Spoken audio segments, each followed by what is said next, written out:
अस्सलाम नाज़रीन कराम। बहुत दिनों से एक हंगामा था, एक शोर था, एक शराबा था कि इस्लामाबाद हाई कोर्ट ने इमरान खान के साथ शायद बहुत नरमी बरती है। उसे दोबारा कहा है कि आप जवाब लिख कर दें। इमरान दोबारा भी जवाब लिख कर लाए हैं, लेकिन कल कोर्ट को ये कहना पड़ा है और ये फैसला करना पड़ा है कि इनको चार्जशीट किया जाएगा तौहीन अदालत के मुकदमे पर। इसके क्या असरात होंगे? लोग सियासी बहसें भी करते हैं, कानूनी बहसें भी करते हैं और मुख्तलिफ की बातें करते हैं। लोग कहते हैं कि इसके खिलाफ कोर्ट के पास चारा कोई नहीं था कि आपने अनकंडीशनल अपॉलॉजी की नहीं है, अब वो क्या करें? वो मुकदमा चलाएंगे तो मुकदमे की क्या सूरत होगी? कहते हैं सुप्रीम कोर्ट ने प्रेसिडेंट सेट किए हुए हैं, उस पर अमल किया जाएगा। वो कहते हैं ये बहुत पॉपुलर है। जवाब में आता है कि पॉपुलैरिटी का और इंसाफ का आपस में कोई मुकाबला नहीं। अगर कोई शख्स पॉपुलर है तो क्या उस पर इंसाफ लागू नहीं होगा? इस तरह के बहुत से सवालात हैं और सियासी सवालात भी हैं कि अब हम किस तरफ जा रहे हैं। क्या इमरान खान को गिरफ्तार किया जाएगा? क्या उसका नाअहल किया जाएगा? अगर ऐसा किया जाएगा तो क्या फवाद चौधरी की बात ठीक है कि लोग सड़कों पर निकल आएंगे? अगर लोग सड़कों पर निकल आएंगे तो क्या स्टेट को ऐसी सूरत में खामोश रहना चाहिए कि इंसाफ को इम्प्लीमेंट करते हुए एक शख्स की पॉपुलैरिटी ने उनको बेबस कर दिया? कि ऐसा हो सकता है? ये सारे सवालात हैं जिसके आज हम जवाब तलाश करेंगे और कोशिश करेंगे कि कोई ना किसी सूरत हाल पर पहुँचे। इरफान कादिर साहब हमारे साथ मौजूद हैं, साहब अटॉर्नी जनरल है पाकिस्तान के और बहुत ही बेबाक और वाज़े मौक़िफ़ रखने वाले कानूनदान हैं जी।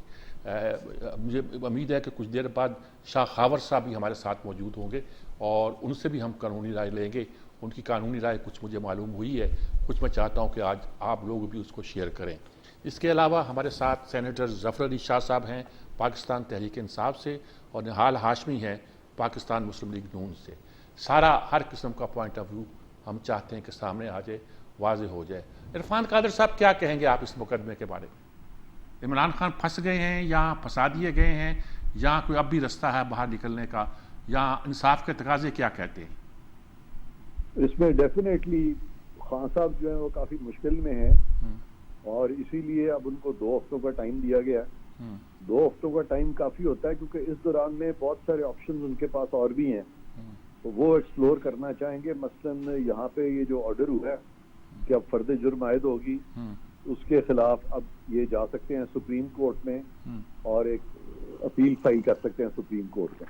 अच्छा, तो वो अगर अपील फाइल होती है तो अगर इस्लामाबाद हाई कोर्ट में 5 जजेस थे तो कुदरती बात है सुप्रीम कोर्ट में उससे ज्यादा जजेस होंगे जो सुनेंगे।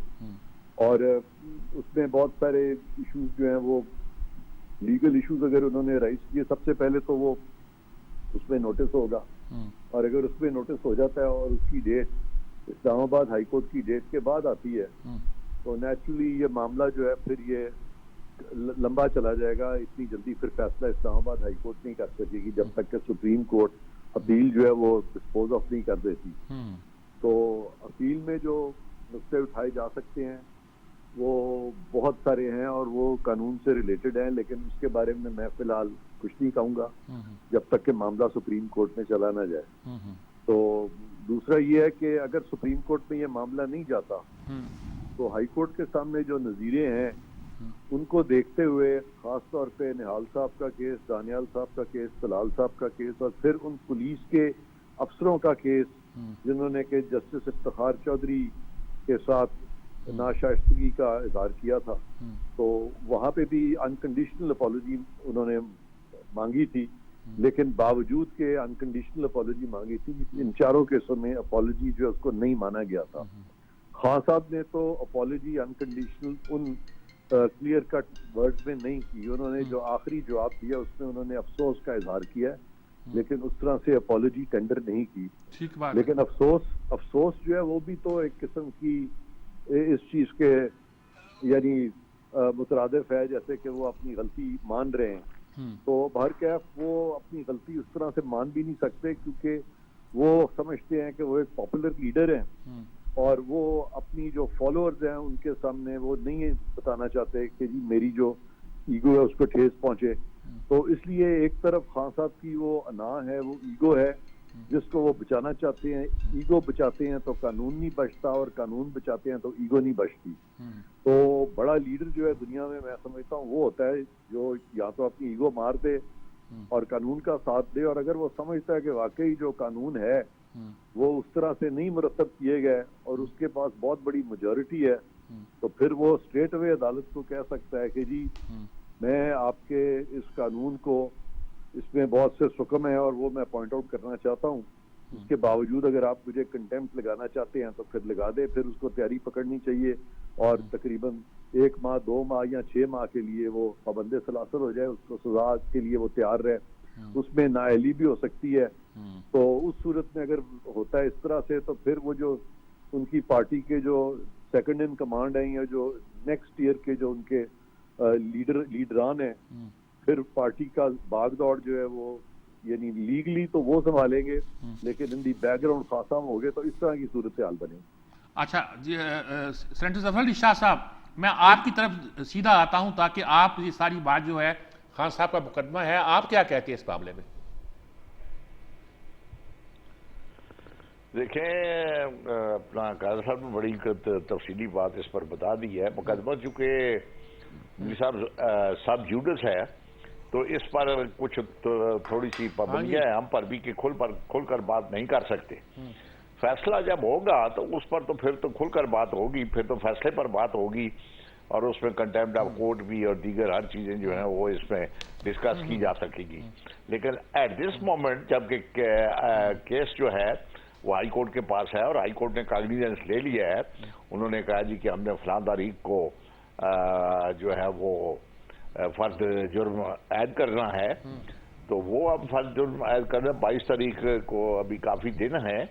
लेकिन मैं समझता हूँ कि जहाँ तक वैसे तो बड़ा ये ठीक कहा है कादर पे कि भाई अपोलोजाई, ये जो अफसोस का इजहार करना जो है ये भी एक किस्म का अपोलोजेटिक जो है एटीट्यूड है।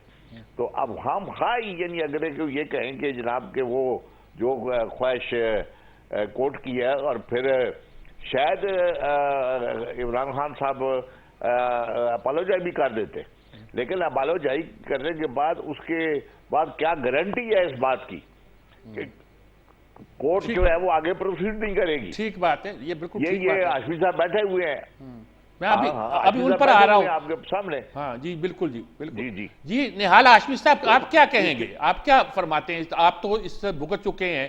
अब इमरान खान के बारे में लोग कहते हैं कि नरमी दिखा रही है। आरिफ चौधरी साहब भी हमारे साथ अभी मौजूद हैं, उनसे भी पूछ रहे हैं। इरफान कादर साहब का भी नुक्ता नजर सुना आपने, सेनेटर जफर साहब का नुक्ता भी सुना, आप क्या कहेंगे इस पर? बिस्मिल्लाहिर्रहमानिर्रहीम।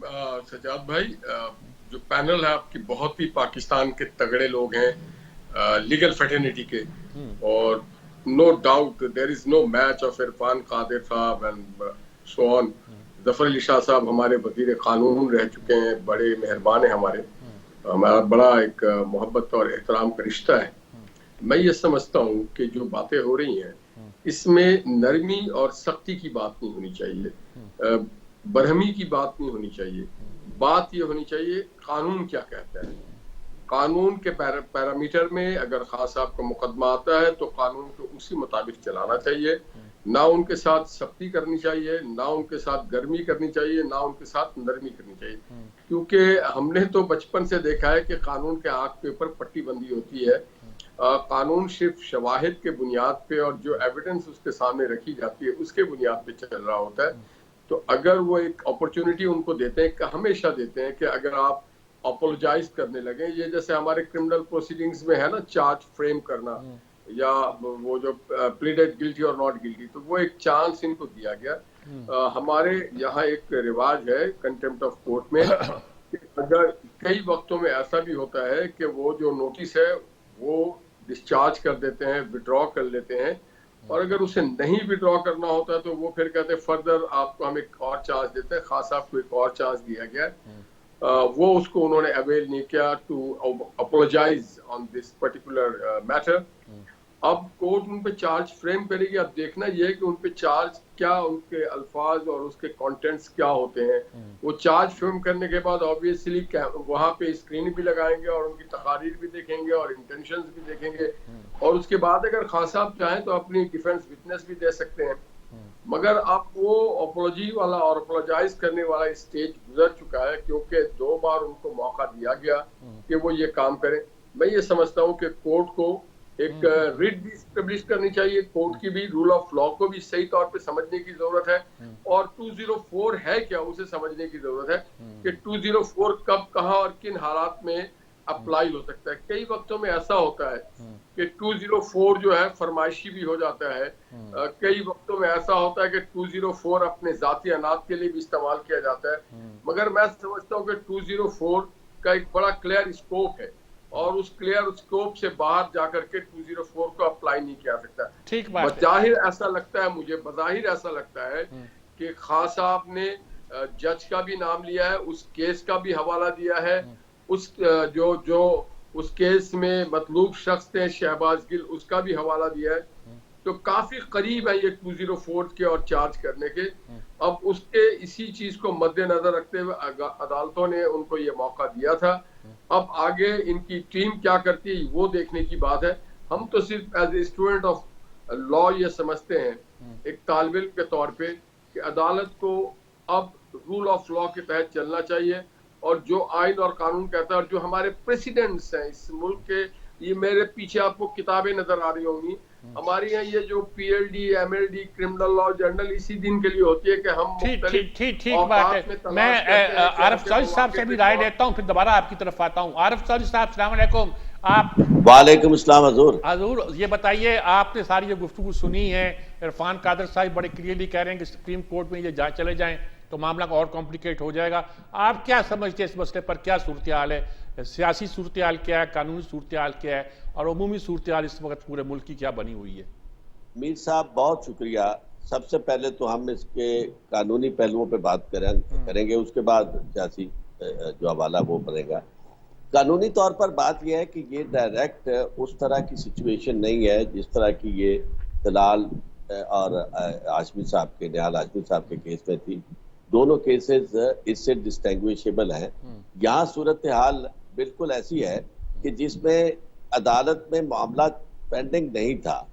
अदालत के पास एक मामला आया, उन्होंने जुडिशियल रिमांड दिया, उसके बाद उन्होंने फिजिकल रिमांड दे दिया और फिजिकल रिमांड के नतीजे में उनके ऊपर मुबैना तौर पर तशद्दुद हुआ और उस पे एहतजाज के तौर पर गुस्से में कुछ जुमले बोले और कुछ नामुनासिब। तशद्दुद अभी साबित नहीं है वैसे आरिफ चौधरी साहब, मैंने मुबैना तौर पर, इसलिए आपने मुबैना तौर पर कहा है, ठीक है, आपकी सहूलत के लिए और ठीक है सबके लिए मैंने मुबैना का लफ्ज ऑलरेडी इस्तेमाल किया है। बड़ा खूबसूरत लफ्ज है ये। जी। तो उसमें ये है कि ये मुबैना तौर पर जो तशद्दुद था, इसकी वजह से एक रिएक्शन था और वो reaction out of proportion blow उस वक्त भी हुआ और अब भी हो रहा है। पहली बात तो ये है कि जहां तक खान साहब का ताल्लुक है, उन्हें इस हद तक आगे जाना नहीं चाहिए था। चलो जो भी मामला है वो कोर्ट ने फैसला कर दिया है, उसके बाद अगली कोर्ट मौजूद है और वो उनका नाम लेकर ये कहना कि हम उनके खिलाफ जाएंगे, बात उन्होंने ये नहीं की कि मैं उनके साथ कोई ऐसा यानी उन पे हमला हम करेंगे। ये कानूनी बात थी कि हम उनके खिलाफ कानूनी कार्रवाई करेंगे और उन्हें छोड़ेंगे नहीं। लेकिन ये जब छोड़ेंगे नहीं वाली बात आती है और पब्लिकली नाम लिया जाता है, तो इससे कोर्ट के खिलाफ एक आपका बुग़्ज़ या इस तरह का इनाद जो है उसका इजहार होता है, जिससे कोर्ट की तौहीन का तो शायद पहलू ज्यादातर ना निकले, लेकिन उनके लिए एक डेफेमेशन वाला पहलू जो है वो बड़ा नुमाया होता है। अब इसमें सूरत हाल अगली ये है कि उन्होंने जो रवैया दिखाया उस पे मैं इसलिए भी रिलाई करूंगा उन लोगों की जजमेंट्स पे जिन्होंने अदालत में जो खड़े हुए फ्रेंड्स ऑफ कोर्ट के तौर पर बुलाए गए और वो दोनों के दोनों असहाब जो है वो कानून की नजर में हमारी यानी अदलिया की यानी जो हमारी अदलिया बरादरी है मुखला की, उसमें बहुत बहुत बरदाम है और दोनों का किसी पार्टी से कोई ताल्लुक नहीं है, बल्कि दोनों किसी न किसी अंदाज में दोनों पॉलिटिकल पार्टीज को रिप्रेजेंट भी कर चुके हैं। तो ऐसी सूरत और उसके इफ्तिखार चौधरी के केस में ये सारे इकट्ठे थे। हाँ जी, जितने इस कोर्ट में इकट्ठे हो गए चीफ जस्टिस समेत। जी।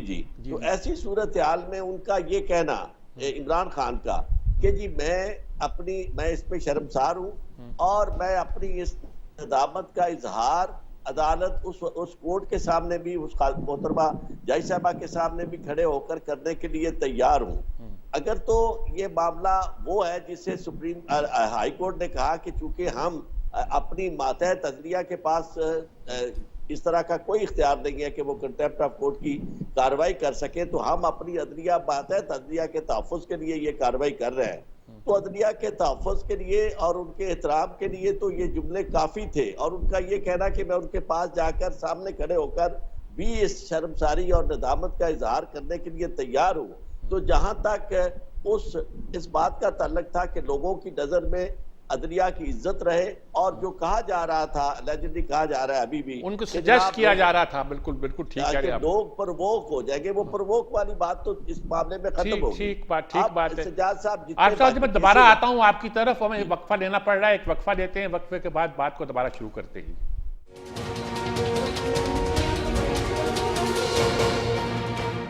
जी, हम वही गुफ्तगू कर रहे हैं कि अब सूरत हाल क्या है। उन्हें अपॉलॉजी करनी चाहिए थी, उन्होंने नहीं की। अब उन पर चार्जशीट दोबारा एक बार दूसरी बार दोबारा लग रही है।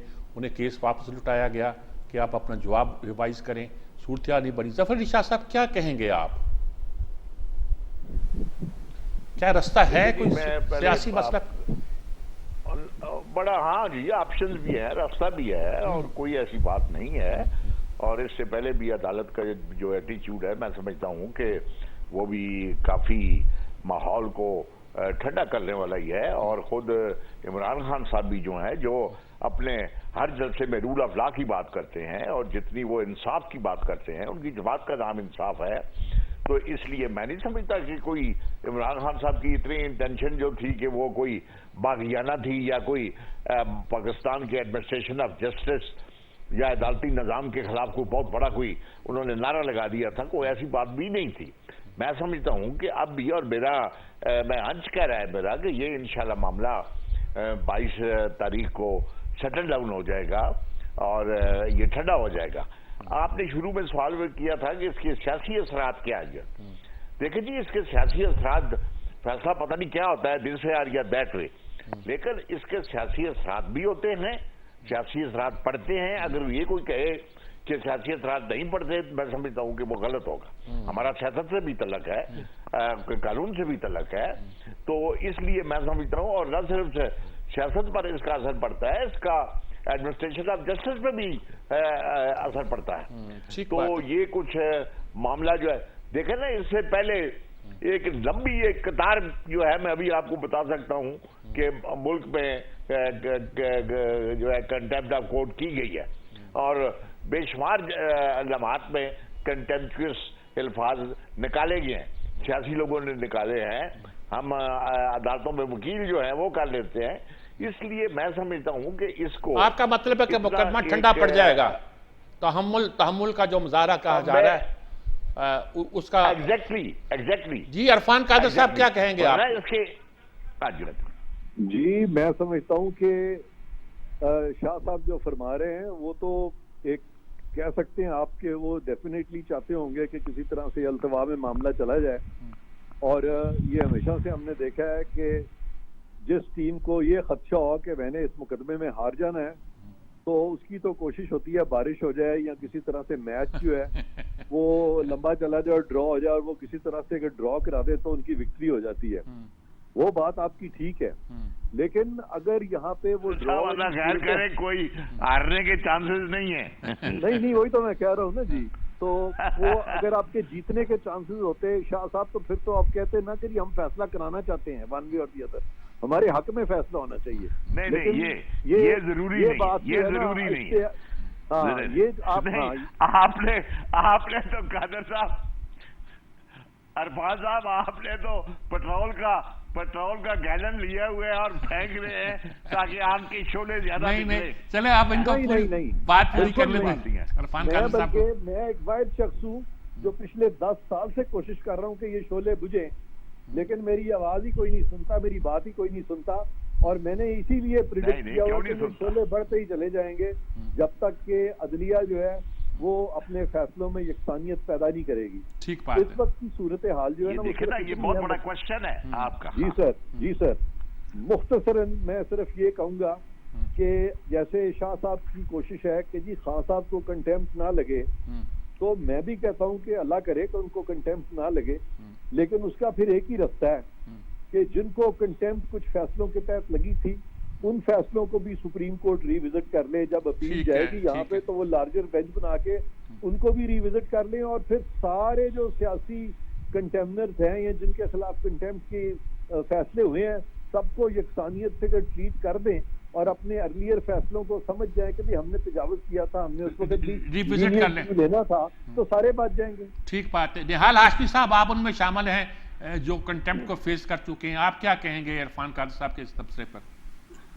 कादर साहब एक बहुत बड़ी ऑथोरिटी है और उन्होंने जो बात की है ठीक की है उन्होंने। अगर आपने फिर वंस फॉर ऑल एक नया रास्ता अडॉप्ट करना है अक़वाम मुत्तहफ़ीन का और गर्मी सर्दी को दूर करना है, तो फिर आप पिछले जितने भी फैसले हो चुके हैं उनको रिविजिट करें और देखें कि आपने उसमें कहाँ कौन से पहलू को नज़रअंदाज किया, किस पहलू से आपने देखा नहीं, कहाँ पे मिसयूज ऑफ पावर हो गया है, कहाँ पे कैलकुलेशन में गलती हुई, कहाँ पे मसलन मेरी तकरीर का पूरा तकरीर मेरी नहीं दिखाई गई थी। मेरी हमेशा तकरीर के चंद सेकंड या शायद 40 सेकंड दिखाया गया जहाँ पे वो उस तरह के जो अटैक करता था, मगर किस कॉन्टेंट्स में बात की गई है वो नहीं दिखाया गया। तो मैं ये समझता हूँ कि अगर इस तरह की भी चीज आए, हम तो चाहते हैं कि मुल्क एक पीसफुल प्रोसेस की तरफ जाए, रूल ऑफ लॉ हो, लोगों को इंसाफ होता हुआ नजर आए। ठीक बात है आपकी, ठीक बात आ गई। आरिफ चौधरी साहब, आप क्या कहेंगे इस मसले पर? आप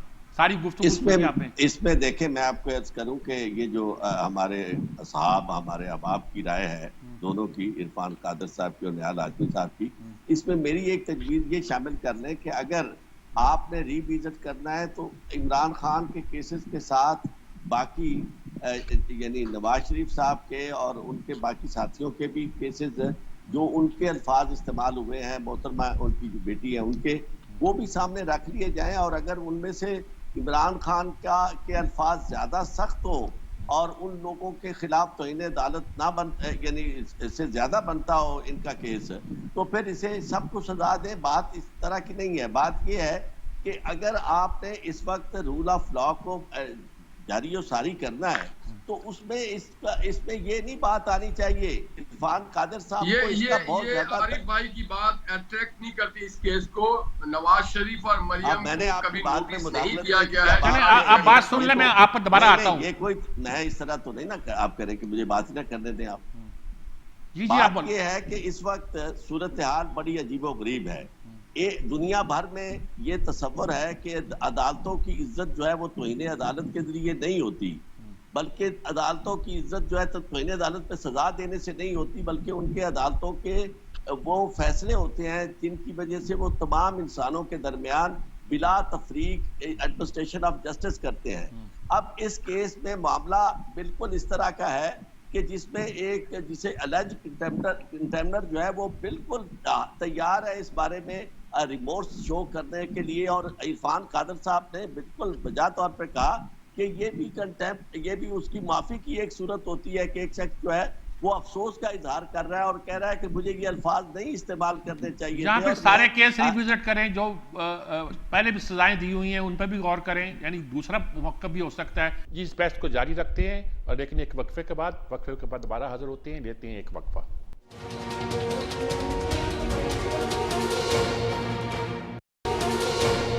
जी नाज़रीन कराम, हम अब चाहते हैं इस बात को कंक्लूड करें। कई ऐसे व्यूज़ आ रहे हैं जो कन्फ्लिक्टिंग हैं, कोर्ट में भी कन्फ्लिक्टिव व्यू आए हैं, प्रेस में भी कन्फ्लिक्टिव व्यू आ रहे हैं, और हक हासिल डेमोक्रेसी का ये बेहतर होता है कि कन्फ्लिक्टिव व्यू अगर आएँ तो इसका मतलब होता है कि हम मसले पर बहस करने, गुफ्तगू करने के लिए तैयार हैं। इरफान कादर साहब, आप सारी ये गुफ्तगू आपने सुनी और बेसिकली तो आपकी बात से ही बात शुरू हुई थी। क्या ऐसे आप इस सारी गुफ्तगू को इंक्लूड करेंगे? इसके सियासी असरात भी हैं, कानूनी नुकात भी निकाले जा रहे हैं, लेकिन सारे लोगों का इसरार इस बात पर है कि पॉपुलैरिटी की बेस पर इंसाफ नहीं होना चाहिए। इंसाफ और पॉपुलैरिटी ये कोई ऐसे पैमाने नहीं है जिसको तराजू के दो पलड़ों में रख के बराबर में माप लिया जाए। ये अलग अलग चीजें हैं। क्या कहेंगे सारी सूरत? मेरा ख्याल है कि अब तो टोटल कंसेंसस है। आरिफ चौधरी साहब ने जो बात की है और निहाल साहब ने, दोनों की बात को आगे बढ़ाते हुए आरिफ चौधरी साहब ने मियाँ साहब का जिक्र किया है, मरियम बीबी का जिक्र किया है, इमरान खान साहब का जिक्र किया है, और जो केसेस अभी नहीं आए, जिनके खिलाफ केसेस नहीं बने, उन केसेस का जिक्र किया है, वो लैंग्वेज का जिक्र किया है, और जो केसेस डिसाइड हो गए हैं, जो लैंग्वेज इस्तेमाल हुई है उसका जिक्र किया है, तो सारों को इकट्ठा करके एक ही तरह ट्रीट कर लें। अच्छा, ठीक है। सबको एक ही तरह ट्रीट कर लें, ये तो कोई मसला ही नहीं है। और अगर सबके बारे में आप समझते हैं कि अब लीनियंट व्यू लेना, सबके बारे में लीनियंट व्यू लें, सब कंटेम्प्ट सब कुछ खत्म करें, सबके खिलाफ खत्म करें, बस मैं एग्री करता हूँ आरिफ चौधरी से, ठीक कह रहे हैं। नहीं, लेकिन अगर शुरू किया जाए तो सबसे पहले तो सवाल पैदा होगा सिर्फ कंटेम्प्ट का ही नहीं, कि जिन मुकदमों पे आपने नाअहली का फैसला दिया है, ये भी नाअहली का मुकदमा है, वो तो नवाज शरीफ का मुकदमा है, पहले वो तो खत्म हो जाएगा ना सारा। नहीं, नवाज शरीफ के साहब के खिलाफ जो नाअहली है वो कंटेम्प्ट की नहीं है, ये तो यूसुफ रजा गिलानी साहब के खिलाफ और निहाल साहब के खिलाफ, दानियाल साहब के खिलाफ गालिबन ये कंटेम्प्ट की वजह से नाअहली हुई थी ना, उनको जरा सेपरेट कर लेना पहले उनके। चलें सेपरेट कर लेते हैं, हालांकि कुछ लोगों का ख्याल है कि ये मुकदमा भी नाअहली का मुकदमा है। अगर अच्छा, ये भी मैं आपको बताऊं कि ये जो व्यू एक्सप्रेस किया आरिफ चौधरी साहब ने, ये इसलिए भी ठीक है कि सारी दुनिया में इस वक्त ये कंटेम्प्ट मैटर्स में एक लीनियंट व्यू लिया जाता है सारी दुनिया में, स्पेशली वो कंटेम्प्ट जो कि किसी जज के जात के खिलाफ हो या उसको स्कैंडलस बात कर दें या कुछ कर दें, तो उसमें एक लीनियंट व्यू लिया जाता है।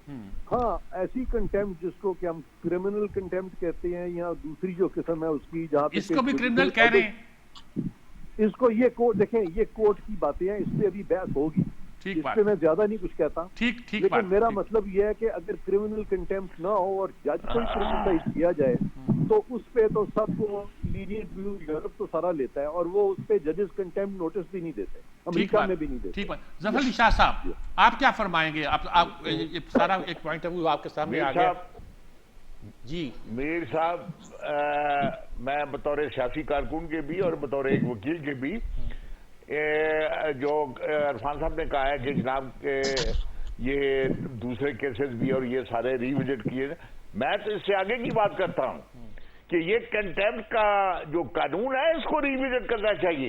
ये तो पार्लियामेंट को करना था, आसान बात नहीं है। ये तो पार्लियामेंट को करना था। करता हूं ना, पार्लियामेंट, मैं यही अर्ज कर रहा हूं, पार्लियामेंट करें या कोर्ट्स करें, ये तो एक बिल्कुल मेरी नजर में है तो कंटेम्प्ट का लॉ जो है ये तो सिर्फ आर्डेंट क्रिमिनल्स जो हैं, जो अदालत में खड़े होते हैं, जिनको हथकड़ियां लगी होती हैं, जिनको बेड़ियां लगी हुई होती हैं, जिन्होंने 10-20 आदमी मारे होते हैं, उनके इस डर और खौफ से कि ताकि उनके लिए ये डेटरेंट रहे कि वो कोई बदतमीजी न करे अदालत में, कोई अदालत के खिलाफ कोई इस किस्म की हरकत न करे। लेकिन ये तो अगर with due respect to the courts भी, और ये कि अगर इसको हथियार बना लिया जाए और ये पाकिस्तान, यानी एक फैसला जो है पाकिस्तान के सारे अदालती निजाम को और पाकिस्तान के सारे सियासी निजाम को ही तलफट कर दे, तो मैं तो कम अज कम इसका हामी नहीं हूं। ठीक बात है। इस बात निहाल हाशमी साहब, अरफान साहब ने कहा है कि ये इसको कानून को रिविजिट करना चाहिए। निहाल हाशमी साहब, मुख्तसर तौर पर आप मुझे बताएं कि हमारे ज़माने में तो ये हुआ करता था कि अगर कोई मुकदमा कोर्ट में है और प्रेस में हम उस पर कमेंट भी कर दें तो कंटेम्प्ट हो जाया करती थी। बदलते रहते हैं, ज़माना बदलता रहता है, कानून बदलता रहता है। आप मुख्तसर तरीन लफ्ज़ों में इसको कैसे कहेंगे ताकि इस बहस को समेटा जा सके? सजाद भाई, आपके वक्त में जबर था, मार्शल लॉ था और प्रेस इतनी ज्यादा आज़ाद नहीं थी, और आप लोगों ने बहुत तकलीफ उठाई है इस जद्दोजहद में, इस आज़ादी के लिए। मैं ये समझता हूँ आरिफ साहब की बात में एक हिस्से से मैं इख्तलाफ करूंगा। नवाज शरीफ साहब का जो केस है वो एक अलग है, कंटेम्प्ट प्रोसीडिंग एक अलग है, नाअहली का केस एक अलग चीज है। हमें यूं नजर आता है, हमें यूं नजर आता है कि 58(2)B जिस तरह से as a tool, as a हथियार इस्तेमाल किया गया पार्लियामेंट को और पॉलिटिकल, उस तरह कंटेम्प्ट को इशू किया जा रहा है, इस तरह कहीं कंटेम्प्ट ऑफ कोर्ट को भी एज ए टूल के तौर पे ना इस्तेमाल किया जाए, खास करके पॉलिटिकल लोगों के लिए, वर्कर्स के लिए, लीडर्स के लिए, ठीक बात है, पार्लियामेंरियंस के लिए। ये मुझे बज़ाहिर नजर आता है क्योंकि नवाज शरीफ के केस में नाअहली किया गया और उसके बाद सबसे पहले मुझे यूसुफ साहब को किया गया, फिर मुझे, फिर दीगर लोगों को। तो मैं ये समझता हूँ कि हमें कोई ऐसा कानून नहीं बनाना चाहिए जो टूल के तौर पे इस मुल्क की इस्तेमाल किया जाएगी। मैं चाहता हूँ आरिफ चौधरी साहब से बात सुन लूं ताकि बहुत मुख्तसर वक्त रह गया, बात कंक्लूड कर सके। आरिफ चौधरी साहब, सब आपकी तारीफ कर रहे हैं। में हमेशा कंसेंसस हो जाता है किसी नुक्ते पर, और आज भी कंसेंसस हो गया है कि ये कानून जो है इसका बेमहाबा इस्तेमाल नहीं होना चाहिए। और इस वक्त आपकी इस्लामाबाद हाई कोर्ट जो है उनकी अपनी जजमेंट, चीफ जस्टिस साहब की 2020 की जजमेंट मौजूद है ये फिरदौस आशिक अवान के केस में, जिसमें उन्होंने कहा कि ये जो क्रिमिनल सारा का सारा केस उन्होंने लिखा आखिरी पे पैरा 24 में कि जनाब सब कुछ साबित हुआ है, एडमिनिस्ट्रेशन यानी ऑब्स्ट्रक्शन ऑफ जस्टिस सब कुछ। लेकिन उन्होंने कहा कि क्रिमिनल कंटेम्प्ट का तस्वर मेरे ख्याल में लोगों को अभी तक इसकी अहमियत का अंदाजा नहीं है कि वो जो अदालतों के अंदर केसेस चल रहे होते हैं उनके बारे में क्रिमिनल कंटेम्प्ट क्या होती है, इस वजह से हम इन्हें सजा नहीं देते। तो मैं ये समझता हूं कि उसी पलड़े में देखते हुए अदालत की इज्जत इसी में है, पूरी कौम की इज्जत इसी में है कि हम आगे बढ़े और इस तहम्मुल का मुजाहरा करें। बिल्कुल दुरुस्त कहा जी। वक्त खत्म हो रहा है। मैं सिर्फ इतना कहना चाहता हूं कि हमने जब से ये कानून देखा है इसके मुख्तलिफ पहलू उतार चढ़ाव आते रहे हैं कि आप कमेंट नहीं कर सकते। अगर मुकदमा कोर्ट में उस पर कंटेम्प्ट लग जाती थी, आप कमेंट नहीं कर सकते थे। और भी हमने बहुत से पहलू देखे हैं इस कानून के। लेकिन अब अगर कोई अवाल्व हो रहा है और एक नुक्ते पे पहुंच रहा है तो असल फैसला तो पार्लियामेंट को करना चाहिए कि इसके कानून को किस हद तक इस्तेमाल किया जाए। लेकिन फिलहाल अदालतें भी अपना किरदार अदा कर सकती हैं, और क्या कर सकती हैं ये आने वाले दिन में पता चलेगा। इस लिहाज से ये एक इम्पॉर्टेंट केस है, लॉ केस है, और कानून की भी तावील होनी है, तशरीह होनी है, और सियासत के भी फैसले होने हैं इस मुकदमे के ज़रिए। इजाज़त चाहता हूँ। अल्लाह हाफिज़।